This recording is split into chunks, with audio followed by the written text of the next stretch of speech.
제가 봉독하겠습니다. 마가복음 1장 9절에서 11절 말씀입니다. 마가복음 1장 9절에서 11절 말씀 제가 봉독합니다.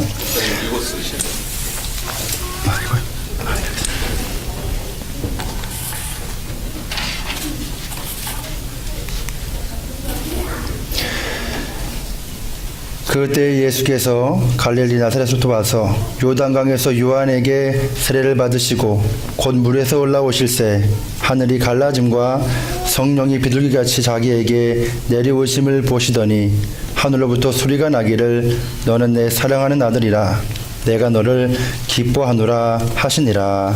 아멘. 제가 잠시 설교를 위해서만 기도하겠습니다. 사랑해 주님 감사합니다. 이 시간 말씀을 전하는 이나 듣는 이 모두에게 주의 성령으로 충만케 하시사 성령 안에서 말씀의 교제가 있게 하옵소서. 온전히 주님의 영광만 나타나길 원합니다. 주님을 경험하는 시간으로 축복하여 주옵소서. 예수님의 이름으로 기도하옵나이다. 아멘. 저는 오늘 너는 내 사랑하는 아들이라 내가 너를 기뻐하노라 라는 제목으로 같이 함께 말씀을 나누길 원합니다. 외줄타기를 굉장히 잘하는 한 서커스 단원이 나이아가라 폭포에서 미국과 캐나다 사이에다가 강철줄을 걸어놓고 거기서 외줄타기를 했습니다. 많은 사람이 모여서 손에 땀을 쥐면서 구경하고 있었습니다. 그 서커스 단원은 열심히 이리 건너가고 또 저리 건너가고 그 중간에서 물구나무도 서고 점프도 하고 온갖 재주와 여유를 보였습니다. 사람들은 박수 갈채를 보내고 정말 당신이 세상에서 제일 잘한다고 당신이 세상에서 최고라고 찬사를 보냈습니다. 바로 그때 그 서커스 단원이 사람들 앞으로 와서 물었습니다. 이제 제 실력을 믿으시나요?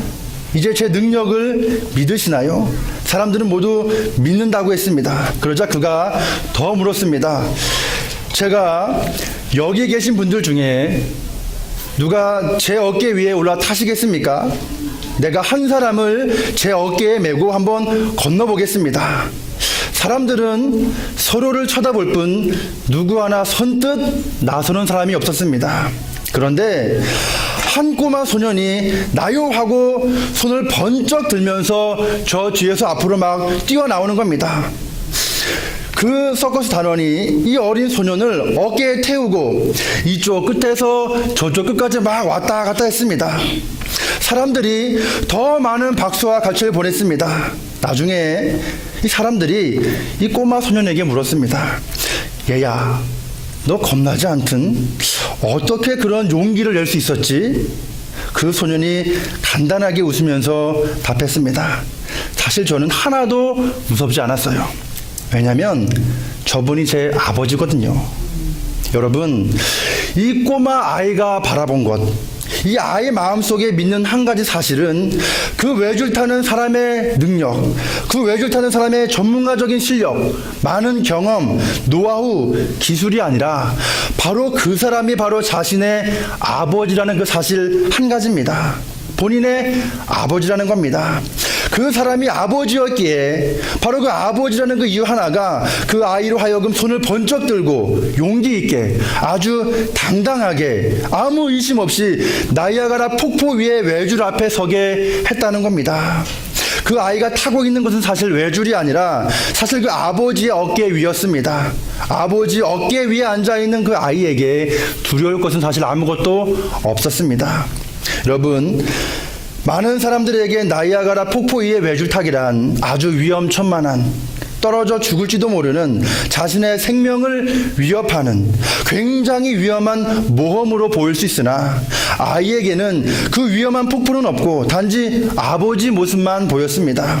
그 아이 눈에 아버지가 보이니 그 아이가 지금 어떤 상황에 있는지, 얼마나 위험한 처지, 위태로운 상황에 있는지 그건 하나도 중요하지 않았습니다. 왜냐하면 그 아이에게 있어서 가장 안전한 곳, 가장 평안한 곳, 가장 좋은 곳은 바로 아버지와 함께 있는 그곳이기 때문입니다.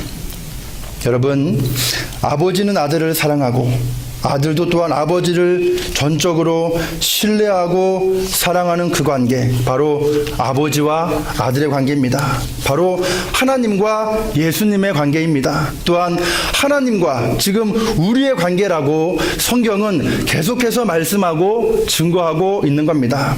이와 같은 맥락 속에서 오늘 본문 말씀은 아버지 하나님과 아들 예수님에 대한 관계를 우리에게 말씀하고 있습니다.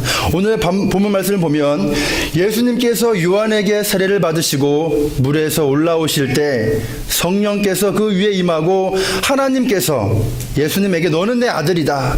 내가 너를 사랑한다. 내가 너를 기뻐한다. 이렇게 말씀하십니다.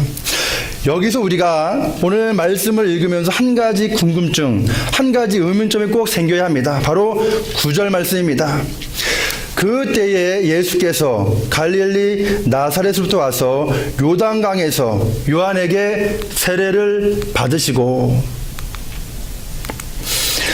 여러분, 요한에게 세례를 받으시라는 말이 나옵니다. 예수님은 하나님의 아들인데 왜 요한에게 세례를 받아야 하는가?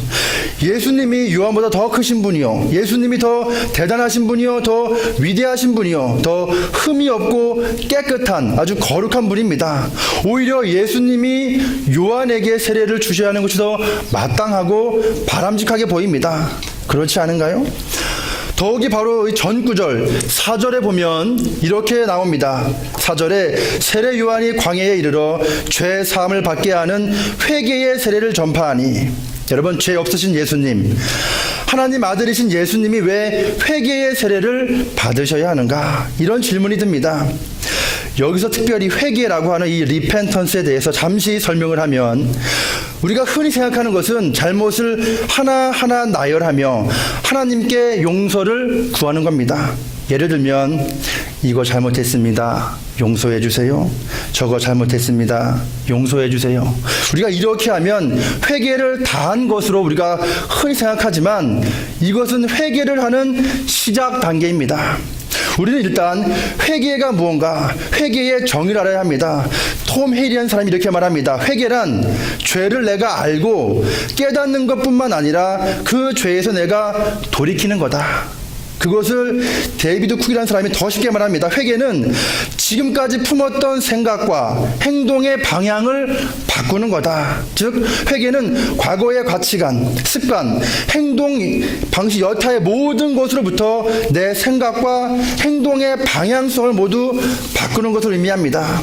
아주 쉬운 예로, 짜증이 잘 나서 회개하는 분 있으십니까?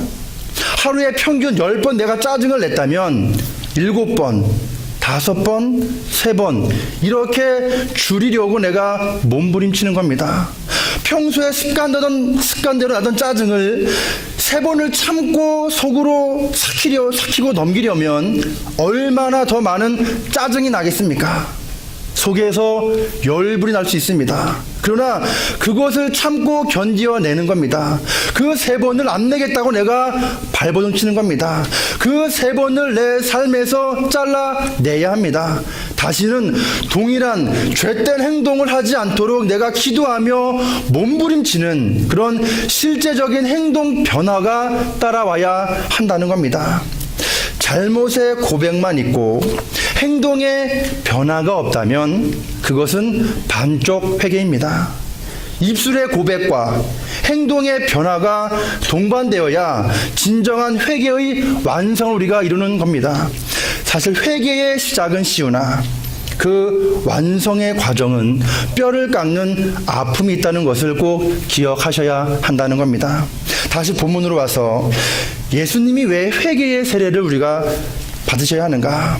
예수님은 참 인간이요 참 하나님입니다. 예수님은 죄가 없는 분이요 흠 없는 분입니다. 예수님은 이전에도 이후에도 죄가 없는 분입니다. 따라서 이 부분을 좀 더 자세히 알아보기 위해서 우리가 마태복음 13장 13절 17절 말씀을 다시 한번 살펴보아야 합니다. 저 잘 안 보이는데요.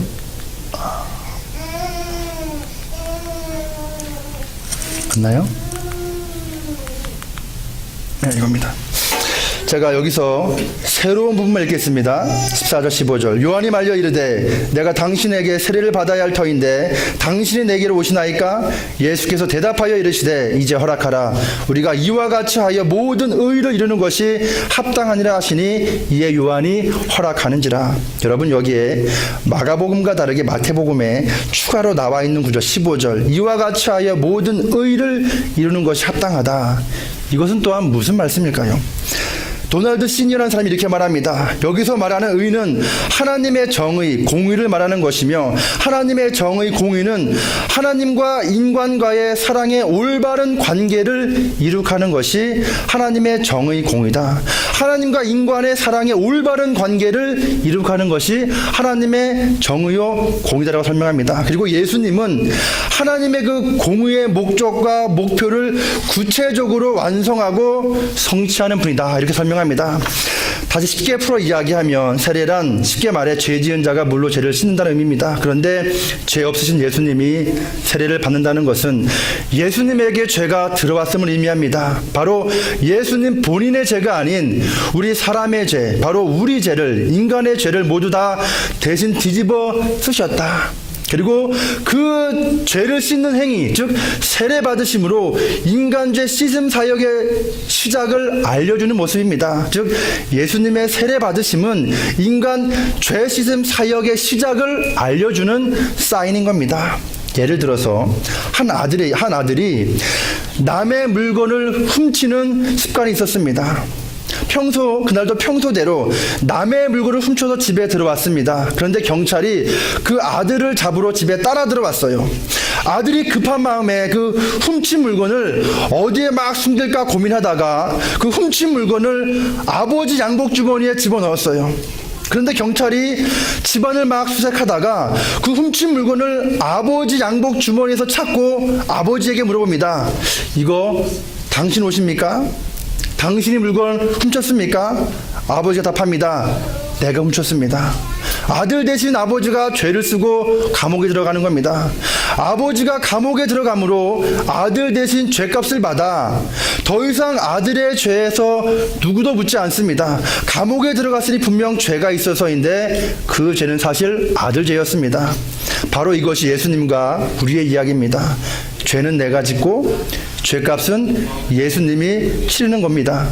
죄는 내가 지고 예수님은 내 죄 모두 뒤집어 쓰셔서 우리를 대신해서 죄 씻음 받는다. 그 죄 씻음의 시작은 세례요, 그 죄 씻음의 완성은 십자가에서 죽음입니다. 세례로 시작한 죄 씻음이 예수님의 십자가에서 죽으심으로 완성되었다, 성취되었다는 겁니다. 그런데 여기서 중요한 사실 한 가지를 꼭 기억해야 합니다. 우리가 예수님으로 인해 우리가 법적으로 죄가 용서받고 죄가 없다고 판결났지만 우리가 본질적으로 이제 의로운 사람입니까? 우리가 정말 깨끗한 사람입니까? 우리가 정말 정결한 사람입니까? 우리가 하나님 앞에 정말 흠없는 사람입니까? 아닙니다. 우리가 예수님의 죽으심으로 우리는 죄 없다 선포되었습니다. 더 이상 아무도 우리 죄를 묻는 사람 없습니다. 이제 우리는 용서받은 죄인입니다. 아버지가 아들 대신 감옥에 갔다 왔기 때문에 더 이상 재판관은 그 아들에게 죄를 묻지 않습니다. 그러나 여기서 중요한 한 가지 사실, 그 아들에게는 여전히 죄된 습관과 행동과 태도는 여전히 남아 있다는 겁니다.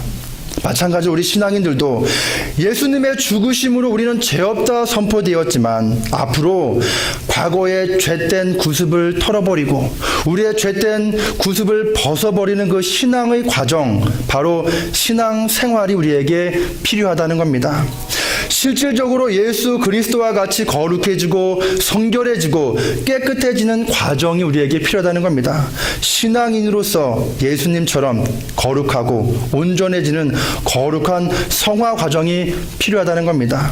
이 성화는 우리가 죽을 때까지 우리의 삶의 현장에서 몸부림치며 성령의 인도하심으로 만들어내야 하는 우리의 숙제요, 우리의 과제인 겁니다. 에베소서 4장 21절에서 다음과 같이 말합니다. 진리가 예수 안에 있는 것 같이 너희가 참으로 그에게서 듣고 또한 그 안에서 가르침을 받았을진데 너희는 유혹의 욕심을 따라 썩어져가는 구습을 따르는 옛사람을 벗어버리고 오직 너희의 심령이 새롭게 되어 하나님을 따라 의와 진리의 거룩함으로 지으심을 받은 새 사람을 입으라. 그러니 여러분, 예수 믿는 사람이 왜 저래? 아니, 예수 믿는 사람이 왜 이렇게 못되게 행동해? 예수 믿는 사람이 세상 사람들과 별반 차이가 없네. 아니, 예수 믿는 사람이 세상 사람보다 더 고약하네. 아니, 그 애가 더하네. 아이고, 안 믿는 사람보다 더하네. 이렇게 욕하지 마시고요. 여러분, 그 사람도 용서받은 죄인으로 과거의 구습을 벗어버리고 과거의 구습을 떼어버리는 과정 속에 발생하는 구습의 모습, 옛 모습, 이전의 죄된 세상적 습관임을 이해하시고 도끼 눈으로 째려보지 마시고 저 사람도 참 고생한다, 저 사람도 참 욕본다, 이렇게 넉넉한 마음으로, 넓은 마음으로 좀 품어주시고 이해해 주시며 기다려 주시기를 간절히 소망합니다. 왜냐하면 우리 모두는 다 그런 이전 세상적 죄된 습관을 벗어버리는 과정 속에 있기 때문입니다. 다시 본문으로 돌아와서 예수님의 세례 받으심과 십자가 위에서 죽으심은 인간 구원을 위한 과정과 절차입니다. 바로 그 하나님의 의를 성취하고 실현하기 위한 과정이요 절차인 겁니다. 다시 본문 11절 말씀을 보면 예수님께서 세례를 받고 나오실 때 하늘이 열리고 비둘기 같은 성령이 내려옵니다. 그리고 하나님께서 말씀합니다. 너는 내 사랑하는 아들이라 내가 너를 기뻐하노라 하시니라. 이 구절을 보면 하늘로부터 소리, 즉 하나님 아버지가 말씀합니다. 나는 너를 사랑한다. 너는 내 아들이다. 내가 너를 기뻐한다. 여기서 하나님께서 예수님을 보고 기뻐하신 이유가 과연 무엇일까요? 왜 하나님께서 예수님에게 너는 내 사랑하는 아들이다, 내 아들이다 왜 했을까요? 예수님은 당연히 하나님의 아들인데 왜 여기서 굳이 그 말씀, 그 사랑의 고백, 그 사랑의 선언, 그 사랑의 확인을 한 번 더 하신 이유가 과연 무엇일까요? 그 이유는 바로 하나님의 계획, 이 하나님의 뜻을 예수님께서 아시고 그 길을, 그 하나님의 길을 순종함으로 가시기 때문입니다. 다시 말씀드리면 하나님의 뜻과 계획은 인간을 구원하시는 겁니다. 인간을 구원하기 위해서는 인간의 죄를 씻어야 합니다. 인간의 죄를 씻기 위해서는 누군가 대신 그 죄를 짊어져야 합니다. 바로 예수님께서 그 죄를 짊어지는 죄 씻는, 죄 씻음의 시작, 바로 세례를 받으신 겁니다. 예수님의 십자가 죽음으로 완성되는 인간의 죄, 그 죄 씻음의 역사, 그 과정을 시작하신 겁니다. 여러분, 아버지가 가장 마음 아플 때는 자기 아들이 죽는 것을 볼 때입니다. 자기 자녀가 죽는 모습을 볼 때 정말 그렇습니다. 자녀가 먼저 죽은 그 부모님을 만나 뵈면 참으로 마음이 아픕니다. 그리고 그분들이 모두 한 목소리로 말합니다. 차라리 내가 먼저 죽는 게 낫지. 자녀가 죽었는데 내가 무슨 낙으로 사나? 내가 지금 살고 있는 것이 무슨 의미가 있나? 살았으나 죽은 삶이라고 한탄합니다. 그런데 그것보다 더 마음 아픈 상황은 아들이 뻔히 죽을 줄 알면서 사지로 내보내는 부모의 마음입니다. 여러분, 어느 여름이었습니다. 저의 사촌형이 아들을 낳고 그 아들이 한 3살, 4살 정도 되었나 여름에 아버지 집에 데리고 왔어요. 여름인데 장마철이었습니다. 큰댁 식구 모두가 모여서 한참 이야기하고 맛있는 음식도 해먹고 즐거운 시간을 보내고 있었는데 그 4살 배기 아기가 없어진 겁니다. 저희 집, 제일 큰아버지 집, 넷째 큰아버지 집, 이렇게 3집이 몰려 살았는데요. 모두 서로들 생각하기에 평소처럼 알아서 잘 돌봐주겠지 그렇게 생각하고 대수롭지 않게 넘겼습니다. 그런데 나중에 알고 보니 아이가 없는 겁니다. 큰 댁에도 없고 작은 댁에도, 저희 집에도 아이가 없는 겁니다. 그런데 밖은 저녁이고 비가 내리는 장마였습니다. 그래서 그 장마철에 동네를 막 뒤졌습니다. 그런데 그 앞에 개울이 하나 있었어요. 갑자기 저희 아버지하고 그 사촌형이 개울로 막 뛰어갑니다. 그리고 그 밤에 개울로 뛰어들어가 그 개울 위아래를 막 뒤지는 거예요. 한참 개울 위아래를 막 뒤지더니 작은 나무 토막 같은 것을 하나 그 사촌형이 들고 나오는 겁니다. 아이가 물에 빠져 죽은 겁니다. 그 죽은 아기가 개울 흙탕물에 나무에 걸려 죽어 있던 거예요. 아무도 모릅니다. 왜 그 아이가 거기에 갔는지, 어떻게 갔는지 아무도 모릅니다. 그 아기를 건져와 마당에 눕혀놓고 예전에 그 멍석에 덮어놨어요.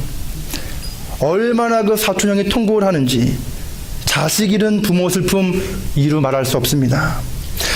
지금 그 사촌형은 장로님이 되었습니다. 그리고 고백합니다. 하나님이 그 아무 흠없는 아들 예수를 우리 죄를 위해서 우리를 살리기 위해 대신 죽게 했다는 사실에 나는 평생 주님을 위해 살겠다고. 여러분, 지금 예수님이 인간을 구원하고자 그 죽음의 길, 그 십자가의 길, 고통의 길을 지금 나선 겁니다. 오늘 본문 말씀이 그 고통, 그 고난, 죽음의 길의 출발점을 알리는 신호인 겁니다. 하나님도 그것을 아십니다. 인간을 위해, 인간을 구원하기 위해 출발하시는 예수님. 아버지 하나님께서 얼마나 슬펐을까요? 나도 알고 너도 아는 죽음의 길. 하나님의 뜻을 이루시는 아들 예수님이 얼마나 귀하고 소중했을까요? 여러분, 뻔히 죽을 줄 알면서 보내야 하고 붙잡을 수 없는 그 길, 한 걸음 한 걸음 나가시는 예수님의 그 모습이 얼마나 사랑스러웠을까요? 너는 내 사랑하는 아들이다. 내가 너를 기뻐하노라. 이 고백이, 이 사랑의 선포가 이와 같은 맥락에서 나오는 겁니다. 그런데 이 구절을 좀 더 자세하게 살펴보아야 합니다. 아주 중요한 신앙적 의미를 우리가 발견할 수 있습니다. 개역 성경과 영어 성경에는 다음과 같이 번역합니다. 너는 내 사랑하는 아들이라 내가 너를 기뻐하노라. NIV는 You are my son whom I love. With you I am well pleased. 또 NRSV는 You are my son the beloved. With you I am well pleased. 여러분, 여기에 우리 모두 아는 것처럼 아들 예수님에 대한 아버지 하나님의 사랑의 고백, 선언, 사랑의 선포, 확인의 말씀이 나옵니다. 너는 나의 아들이요 내가 사랑하는 자요 내가 기뻐하는 자다. 아버지 하나님과 아들 예수님의 관계는 아버지와 아들의 관계, 사랑의 관계, 바로 sonship이라는 겁니다.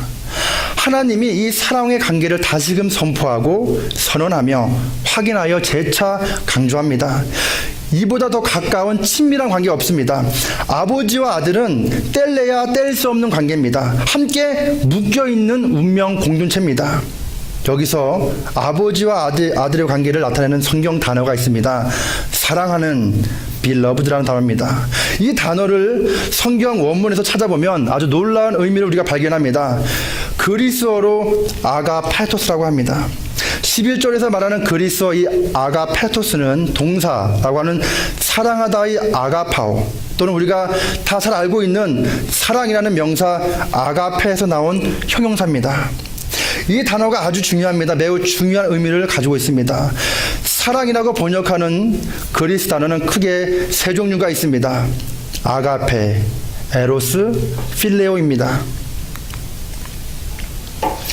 이 모두가 영어 번역 성경과 한국어 번역 성경에는 사랑 또는 러브로 단순하게 한 단어로 번역하지만 실제로 그 당시 예수님 당시 그 각각의 단어가 의미하는 바는 매우 다르다는 것을 우리가 알아야 합니다. 오늘 본문 성경에서 사랑으로 번역되는 헬라어 아가페, 아가페토스는 과연 무슨 의미일까요? 정말 중요합니다. 사실 이 아가페란 단어는 그 당시 성경 속에서만 사용될 뿐 일반 사람들이 사용하는 단어가 아니었습니다. 아주 드물게 사용되는 단어입니다. 왜냐하면 그런 의미를 사용할 대상이 없기 때문입니다. 아가페란 하나님의 절대적인 사랑, 하나님의 희생적인 사랑, 하나님의 변함없는 사랑, 하나님의 한결같은 사랑, 하나님의 무조건적으로 베푸시는 사랑, 하나님의 영원 무궁한 사랑, 하나님의 다함이 없는 사랑, 머리로 하는 사랑이 아니라 가슴으로 하는 사랑, 말로 하는 사랑이 아니라 삶으로 보여주는 사랑, 입술로 하는 사랑이 아니라 눈물로 하는 사랑입니다. 바로 하나님의 사랑, 예수 그리스도의 사랑이 아가페적 사랑이라고 말합니다. 이 사랑은 하나님 아버지의 성품, 아들 예수 그리스도의 성품을 또한 말하는 겁니다.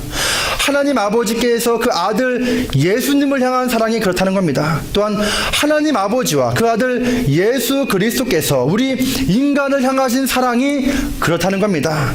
그런 사랑을 하나님 아버지께서 우리를 향해 품고 계시다. 또한 예수님께서도 우리를 향해 그 아가페적 사랑을 품고 계시다는 것을 오늘 본문이 말씀하고 있다는 겁니다. 이 사랑의 관계, 이 사랑의 코드, 이 사랑의 교제, 이 교통, 사귐이 하나님 아버지와 그 아들 예수 그리스도 그리고 그분의 자녀된 우리 인간이 서로 통해야 합니다. 하나님과 예수님과 우리가 그 사랑이 통해야 합니다. 그 사랑의 마음이 통하여 서로 깨달아지고 서로 이해되어 마음이 움직이고 생각이 움직여지면 결국 사랑의 행동으로 나오게 되어 있습니다. 그것을 우리는 믿음, 신앙이라고 합니다. 그런 삶을 신앙생활, 믿음생활이라고 합니다. 그런데 여기서 중요한 것은 하나님은 우리를 향해 이런 아가페적인 사랑을 선포하시고 고백하시는데 우리는 과연 하나님을 향해 어떠한 사랑으로 우리가 응답하고 있는가? 곰곰이 생각해 봐야 합니다. 우리 모두는 우리의 입술로 하나님을 나의 아버지라 고백하고 부르는데 과연 하나님을 향한 우리의 사랑은 어떤 모습인가 우리가 생각해 봐야 한다는 겁니다. 사랑이라고 번역하는 그리스 단어는 크게 세 가지가 있다고 제가 방금 말씀드렸습니다. 아가페, 에로스, 필레오입니다. 그러면 그 다음 에로스적 사랑은 무엇인가? 먼저 이 에로스란 말을 들으면 대부분 남녀 간의 사랑, 남녀 간의 불꽃이 아주 번쩍이는 사랑, 육체적인 사랑, 쾌락적인 사랑, 성적인 사랑, 욕정, 욕망을 떠올립니다. 그런데 그것을 더 깊이 연구하면 그 사랑은 상대방을 위한 사랑이 아니라 자기 자신을 위한, 자신의 부족한 부분, 자신의 채워지지 않는 부족, 욕망, 욕구를 채워 완전한 존재가 되고자 하는 자신의 열망에서 나온다고 합니다. 이런 맥락에서 에로스는 근본적으로 상대방보다 자신을 더 사랑하는 사랑입니다. 에로스는 즉 자기 사랑, 자기애에서 출발한 것이라고 플라톤이 이렇게 에로스를 설명했습니다. 그 다음 필레오적인 사랑입니다. 이 필레오적인 사랑은 친구 간의 사랑, 이웃 간의 사랑, 우정이라고도 합니다. 그것은 절대적인 사랑이 아닙니다. 무조건적인 사랑도 아닙니다. 변함없는 사랑도 아닙니다. 영원한 사랑도 아닙니다. 사람들 사이에 오가는 우정, 상호간의 예의, 존경, 존중 정도로 이해할 수 있습니다. 이렇게 사랑의 종류는 세 가지가 있습니다. 그 중에서 하나님은 지금 우리를 향해, 여러분들을 향해, 저를 향해 아가페적 사랑으로 대하십니다. 그러나 우리는 하나님의 사랑을 어떻게 이해하고 받아들이고 있는지 우리가 생각해 봐야 합니다. 우리는 하나님의 아가페적 사랑에 어떠한 사랑으로 반응하고 있습니까? 여러분의 신앙은 어떤 모습입니까? 하나님은 우리를 향해 아가페적 사랑을 품고 계시는데 우리는 하나님을 향해 에로스적 사랑으로 반응하고 표현하고 있지 않은지 우리 생각해 봐야 합니다. 여러분, 에로스적 사랑, 쾌락적, 기복적, 물질적 사랑은 아닌가요? 하나님 나에게 평안함을 주세요. 나에게 행복함을 주세요. 나에게 기쁨을 주세요. 형통을 주세요. 만족을 주세요. 건강을 주세요. 성공을 주세요. 명예를 주세요. 모두가 자기 중심적 사랑입니다. 하나님을 사랑한 것이 아니라 나 자신을 사랑한 겁니다. 그 사랑을 곰곰이 따져보면 온통 내 중심입니다. 여러분, 하나님은 해결사가 아니라 구원자요, 구해자입니다. 여러분, 이렇게 내 바람, 내 소원을 들어달라고 요구하는 것이 잘못된 것은 아니나 그분의 마음, 하나님의 마음은 헤아리지 못하고 일방 통행만 있는 오직 내 요구만 한보따리 펼쳐놓는 사랑, 하나님의 말씀은 듣고 싶지 않고 일단 내 입장만 쏟아내는 일방 통행의 사랑을 우리가 하고 있지 않은가. 그러다 안 들어주시면 이내 곧 돌아서며 삐지는, 원망하는, 실망하는, 또한 불평하는, 떠나버리는 우리의 신앙의 모습, 우리의 사랑의 모습, 우리의 믿음의 모습은 아닌지 생각해 봐야 한다는 겁니다. 요한복음 6장 22절 이하 이렇게 말씀합니다. 예수님께서 기적을 일으키사 5,000명을 먹이셨습니다. 그러자 많은 무리들이 벌떼처럼 예수님을 따라다녔습니다. 그러자 예수님께서 그 무리들에게 말씀하십니다. 예수께서 대답하여 이르시되 내가 진실로 진실로 너희에게 이르노니 너희가 나를 찾는 것은 표적을 본 까닭이 아니요 떡을 먹고 배부른 까닭이로다. 썩을 양식을 위하여 일하지 말고 영생하도록 있는 양식을 위하여 하라. 이 양식은 인자가 너희에게 주리니 인자는 아버지 하나님께서 인치신 자니라. 여러분, 우리의 신앙생활의 대상, 믿음의 대상인 하나님과 인격적인 관계를 우리가 맺어야 합니다. 그 사랑의 관계를, 부모와 자녀의 관계를, 신뢰의 관계를, 믿음의 관계를 우리가 맺어야 합니다.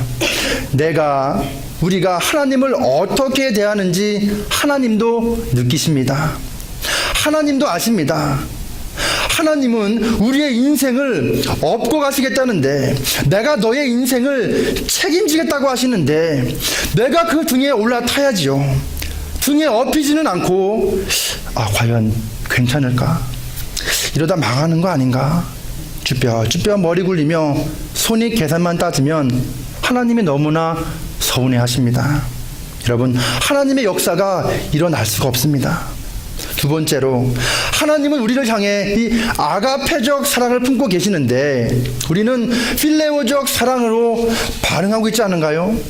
머리로, 지식으로, 하나의 교양으로, 하나의 도덕으로, 하나의 윤리로, 예수님의 말씀 하나의 철학으로, 하나의 사상으로, 하나의 종교활동으로 교회에 오고 있지 않은가 우리가 생각해 봐야 합니다. 하나님의 말씀을, 하나님의 사랑을 지식으로, 머리로만 받아들이지 않나 생각해 봐야 합니다. 우리가 예수님을 믿는다는 것은 가슴으로 믿는 겁니다. 우리의 뜨거운 가슴으로 우리가 예수님을 만나야 합니다. 예수님에 대한 생각으로 가슴이 쿵당쿵당 뛰는 그런 기쁨의 만남, 기쁨의 경험이 있어야 합니다. 우리의 죄인을, 우리를 끊임없는 사랑으로 설득하시어 믿게 하시는 그 구원자, 구해자 예수님을 우리가 만나야 합니다. 여러분, 그런 기쁨에 흥분된 가슴이 벅차오르는 사랑이 없다면 하나님의 성령께서 내 생각에, 내 마음속에, 내 인생에 좀 들어오셔서 나를 불쌍히 여겨달라고 우리가 기도해야 합니다. 교회는 오지만 억지로 마지못해 오는 그런 마음, 의심의 마음을 좀 제거해달라고 기도해야 합니다. 하나님과 나와의 관계를 끊어뜨리고 망치는 과거의 기존의 죄된 습관과 죄된 모습과 세상적 모습들을 좀 끊어달라고 우리가 기도해야 합니다. 여러분, 세상과 이 사단은 우리를 어떠한 강요와 두려움과 폭력과 협박과 온갖 술수로 너 예수 믿다가 손해본다고, 믿어도 적당히 믿으라고 우리를 그럴듯하게 설득하지만 신앙생활에 적당히 믿는 건 없습니다. 여러분, 하나님 등에 완전히 업히든가 아니면 계속해서 세상 눈치, 하나님 눈치보다 아까운 세월 보내든가입니다. 여러분, 우리가 만약에 업혔으면, 하나님 등에 업혔으면 그때부터 하나님이 어디로 나를 업고 가시는지 좀 끝까지 지켜보시길 바랍니다. 아직 도착도 안 했는데 원망하고 불평하지 마시고요. 여러분, 조급할 것 아무것도 없습니다. 끝까지 나를 어디로 이끌고 가시는지, 그 영적인 흐름이 나를 어디로 끌고 가는지 그 흐름을 바라볼 수 있는 믿음의 눈을, 영적인 눈을 열어달라고 여러분 기도하시길 바랍니다. 그래도 인간은 나약한지라 겁이 나고 우리는 불안합니다. 그래서 우리는 기도가 필요하고 찬양이 필요하고 말씀이 필요합니다. 여러분 기도로 우리 마음이 흔들리지 않도록 여러분 찬양을 부리며 좀 담대하도록 나의 갈대 같은 마음을 붙잡아 달라고 기도하시며 찬양하시길 간절히 소원합니다. 여러분 결론적으로 우리 모두는 이 하나님의 아가페적 사랑을 우리가 알아야 합니다. 하나님은 우리를 아들로 대하십니다. 하나님은 여러분들을 당신의 귀하고 소중한 아들, 딸로 대하십니다. 하나님은 여러분들을 내 아들이라 내 딸이라 부르시고 우리도 하나님을 아버지라 부릅니다. 부모와 자녀의 관계, 즉 아가페적 사랑의 관계입니다. 우리는 동일체입니다. 부모의 아픔이 내 아픔이 되고 내 아픔이 부모의 아픔이 되는 그런 동일체 관계입니다. 부모가 욕을 먹으면 자녀도 욕 먹는 것이요, 자녀가 욕을 먹으면 부모도 함께 욕 먹는 겁니다. 여러분, 세상 사람들이 여러분들을 욕하고 비웃고 비아냥거리면 바로 그 아버지 하나님을 비웃고 욕하고 비아냥거리는 겁니다. 우리 자신도 내 자신 욕하는 것은 참아도 내 자녀 욕하는 것은 못 참잖아요. 여러분, 세상 사람들은 하나님이 상대하십니다. 여러분, 우리에게 중요한 것은 예수 그리스도께서 하나님 아버지의 뜻과 계획을 알아 죽기까지 순종하심으로 인류를 구원하셨습니다. 그러나 그 죽은 예수님이 또한 3일 만에 부활하셨습니다. 여러분, 때로는 하나님의 뜻을 내가 따라 산다는 것이 인간의 눈으로 보기에, 세상의 눈으로 보기에 아주 초라해 보이고, 예수님 뜻 따라 산다는 것이 좀 모양이 없어 보이고, 때로는 좀 창피해 보이고 망하고 죽는 것처럼 보이지만, 그 인간적 죽음의 반전에 하나님의 역사가 있음을 우리는 반드시 알아야 합니다. 내가 죽은 그곳에 하나님의 역사가 반드시 일어납니다. 내 육은 죽으나 내 혈기는 죽으나 내 세상적 모습은 죽으나 우리의 영적인 모습은 살아나는 겁니다. 우리의 심령은 새 힘을 얻는다는 겁니다. 그 죽음 위에 또 다른 생명, 하나님의 생명이 살아난다는 겁니다. 바로 역설의 신앙, 반전의 신앙의 역사가 일어난다는 겁니다. 여러분, 사도 바울이 고백을 합니다. 고린도후서 11장에 내가 갇히기도 하고 매도 수없이 맞고 여러 번 죽을 뻔하고 유대인들에게서 40에서 하나 감한 매를 5번 맞았으며 3번 태장으로 맞고 1번 돌로 맞고 3번 파선하고 일주일을 깊은 바다에서 지냈으며 여러 번 여행하면서 강의 위험과 강도의 위험과 동족의 위험과 이방인의 위험과 시내의 위험과 광야의 위험과 바다의 위험과 거짓 형제 중의 위험을 당하고 또 수고하며 애쓰고 여러 번 자지 못하고 줄이며 목마르고 여러 번 굶고 춥고 헐 벗어노라. 히브리서 11장에도 어떤 이들은 믿음을 따르다가 조롱과 채찍질뿐 아니라 결박과 옥에 갇히는 시련도 받았으며 돌로 치는 것과 톱으로 켜는 것과 시험과 칼로 죽임을 당하고 양과 염소의 가죽을 입고 유리하여 궁핍과 환난과 학대를 받았느니라. 여러분, 우리 신앙의 선배들이 돌로 맞고 톱으로 킴을 당하고 불로 태움을 당하고 맹수에 먹혀 죽임을 당하는 이런 신앙의 용기, 이런 신앙의 담대함은 과연 어디서 왔겠습니까?